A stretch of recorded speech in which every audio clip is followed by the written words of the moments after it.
Hello again, America.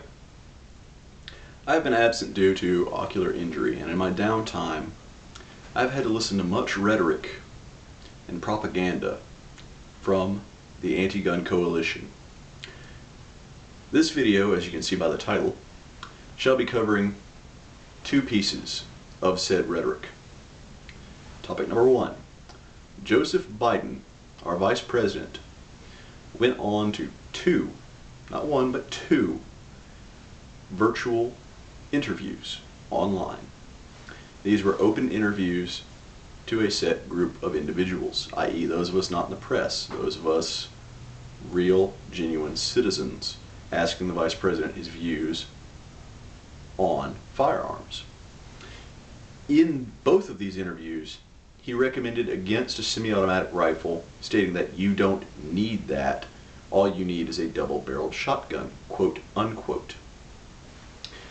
And that a semi-automatic rifle, such as an AR-15, is very difficult, quote unquote, for an untrained individual or even a trained individual to use. This flies right in the face of reason. Our police, our military, and our civilian force choose the semi-automatic rifle for the simple fact that it is easy to align your sights, it is easy to fire, it is low recoil. The Department of Homeland Security, for this matter, went on record to saying that the AR-15 and its derivatives were, quote unquote, adequate self-defense weapons, i.e. adequate personal defense weapons. Now, I'm going to cut through some rhetoric not related to this. You notice every time this campaign states that the AR-15 is good for them, they say that we don't need it, it's not good for us. As a firearms trainer, I can state that this is wholly inaccurate. The AR-15 is low recoil, very easy to train an individual on, very easy to maintain, very easy to use. It has every characteristic one would desire out of a personal defense weapon for defense of the home, the hearth, the friends, the family, and your state and nation. He stated the advice that he gave to his wife was to grab the double-barreled shotgun in case of intruder, go off onto the back porch, and fire both rounds blindly. Apparently, our Vice President has not heard of the basic laws concerning reckless discharge of a firearm, let alone Jeff Cooper's firearm safety rules. Rules that are so ingrained within the firearms community that I do not know a single trainer, such as myself, a single range officer, or even firearm salesman, who does not know them by heart. These are the keystone to proper, safe, and responsible firearms ownership and use. Since our president is woefully unaware, I will go over them now. Rule number one. All firearms are always loaded. Treat them as such. This means no gesturing, no playing about with firearms. These are intended to send a projectile at high velocity out of the barrel with intent to destroy. Treat them as such. Rule number two. Never let your muzzle cover anything. You do not have the intent to destroy. This means basically, yet again, be aware of your surroundings, be aware of where your muzzle is pointed. Do not let your muzzle cover anything you do not intend to shoot or would have any regrets from shooting. Rule number three. Keep your finger off the trigger until you are on target and ready to fire. This goes yet again against the blind fire, quote unquote, tactic that he has taught his wife. Rule number four. Be sure of your target and its backstop. What this means is all four of these rules combined. He's advising his wife to grab the shotgun, go out onto the back porch, and fire blindly into the wilderness in an attempt to scare the quote-unquote intruder. Well, his statement breaks all 4 rules. Number 1, firing blindly. Firing blindly violates rule number 4, be sure of your target and its backstop. Firing blindly, you may not hit anything. That's the best case scenario, outside of stopping your intruder. The worst case scenario is you recklessly endanger human life, you injure life or property, or in the worst case scenario, you kill an innocent. Rule number 3 is being violated as well. Keep your finger off that trigger guard. Keep your finger off the trigger until you are ready to fire, till you are on target and ready to fire. This means that firing blindly is wholly contradictory to this rule. You are not on target, you are firing blindly. You may risk loss of innocent life. You may risk property damage. Rule number 2, you're firing. She is told yet again to fire blindly. Her muzzle could very easily cover something she does not want to destroy, someone she does not want to destroy. Rule number 1, all guns are always loaded. Well, with all of these rules being broken, we can assume that Mr. Vice President, Mr. Biden, assumes that his double-barreled shotgun is merely a toy, that it has no lethal effects. This is wrong. It is ignorant, it is dangerous, and it is illegal. In his own state, reckless discharge of a firearm in this very manner is punishable as a misdemeanor. In some counties and parishes, it is punishable as a felony. This means not once, but twice, our Vice President has gone on to a worldwide broadcast over the internet, not only condoning, but practically commissioning individuals to recklessly abandon all 4 of Jeff Cooper's safety rules, and in thus he is commissioning a dangerous criminal act, and in some territories a felony. I have stated in previous videos that I cannot condone, endorse, or commission the breaking of a law, because in essence that puts me in the same camp as the individual who breaks the law. I would love it if Vice President Joe Biden was held to these very laws. I cannot commission, condone, or endorse the committing of a crime.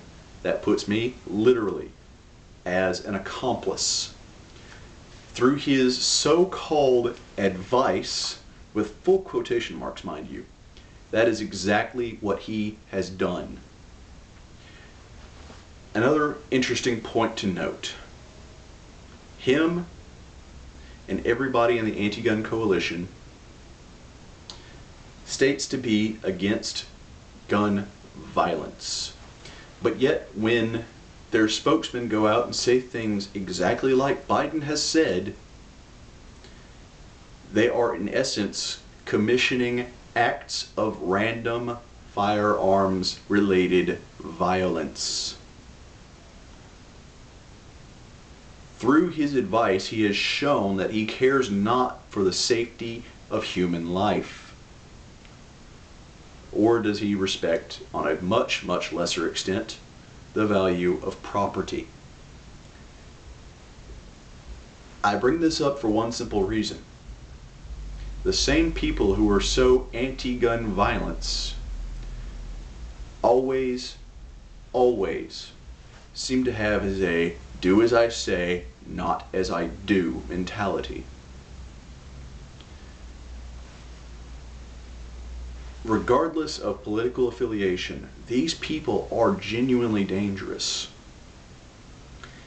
If Biden was not the president and I was still in firearm sales, this would be exactly the type man I would flat out refuse to sell so much as one round of ammunition to. If I had heard this in any of the gun shops I have worked, even if he was almost completely through with his application, his 4473, I had run the 4473 through the BATFE's National Instant Criminal Background Search. The moment that he said something that recklessly endangering and ignorant is the moment I would have immediately taken his 4473 and put it right into the denied folder. I would have asked him to leave the premises.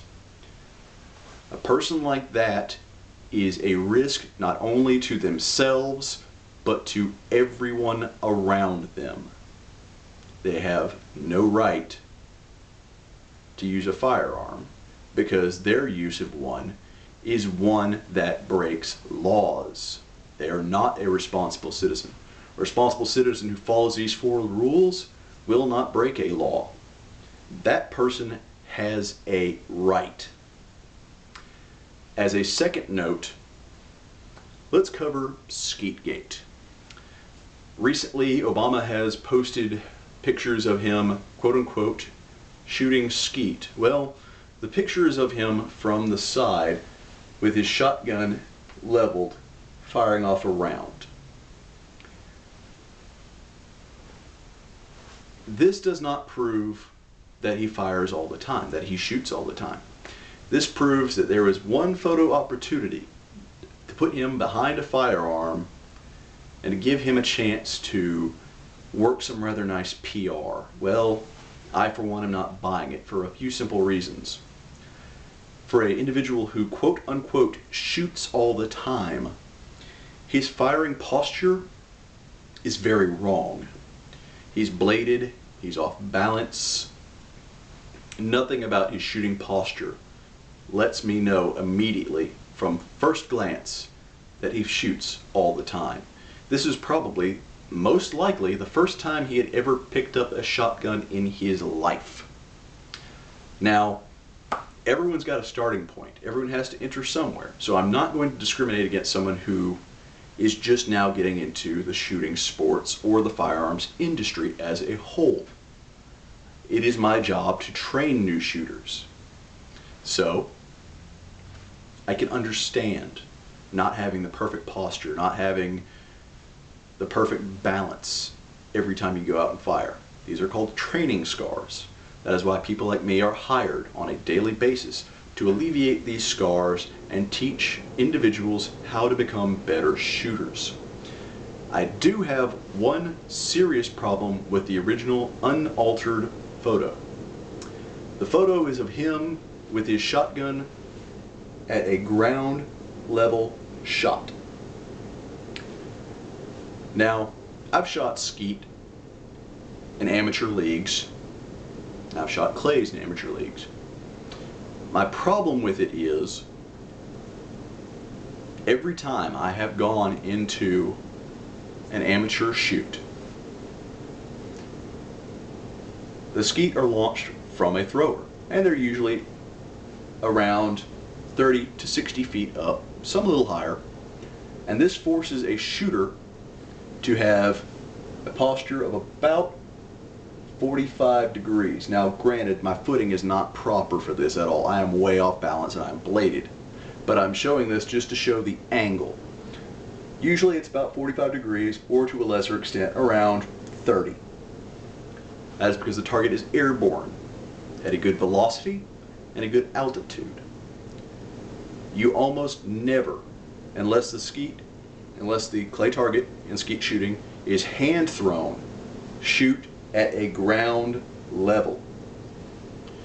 Ground level shooting is for targets, stationary and mobile, on ground level. It is not usually indicative of an airborne target such as a clay pigeon. All this shows me is that the president is really good at knee-jerk reactions when it comes to public relations. It doesn't tell me that the president shoots often or endorses, condones, or otherwise enjoys the sport. This is just an act, my friends. That is all it is. As an aside, and sort of my finale for this video, I have one more firearms rule to bring unto you. This was not originally part of the 4 rules that Jeff Cooper introduced, but I am fairly certain that Jeff Cooper would condone this rule. Rule number 5. Firearms and inebriants do not mix. If anything inebriates you or incapacitates your thought train, i.e. your common train of thought, in any way, shape, or form, do not use a firearm. Mr. Biden, apparently your ego in your statements on self-defense have impaired your better judgment. As stated before, I would not sell you a firearm, and I certainly would not endorse you using one. You do not represent us in the firearms community. You are not a safe and responsible firearms user. Do not give advice, Mr. Vice President, on something that you have no genuine experience within. As always, America, stay positive, and I thank you for watching.